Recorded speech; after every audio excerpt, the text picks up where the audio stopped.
যারা আল্লাহর রাস্তায় খরচা করে, আমওয়ালাহুম ফি সাবিলিল্লাহ, যারা আল্লাহর রাস্তায় মাল খরচা ব্যয় করেন, কামাসালি হাব্বাতিন, সেই দানার নেই, সেই শস্য দানার নেই বা সেই বীজের নেই, যে বীজটা আম্বাতাত সাবা সানাবিলা, যে একটা বীজ থেকে 7টা গাছ বেরোয়, 7টা তার শাখা প্রশাখা বেরিয়ে আসে। গাছ আপনি দানা একটা দিলেন আর 7টা শাখা প্রশাখা বেরিয়ে এলো।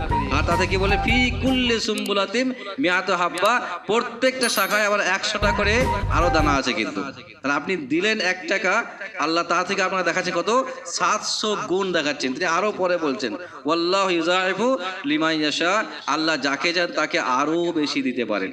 এটা হচ্ছে আল্লাহ, এটা হচ্ছে আল্লাহ। এখন আমাদের যেটা কাজ সেটা হচ্ছে বিশ্বাস রাখা, আস্থা রাখা, ভরসা রাখা কার প্রতি, আল্লাহর প্রতি।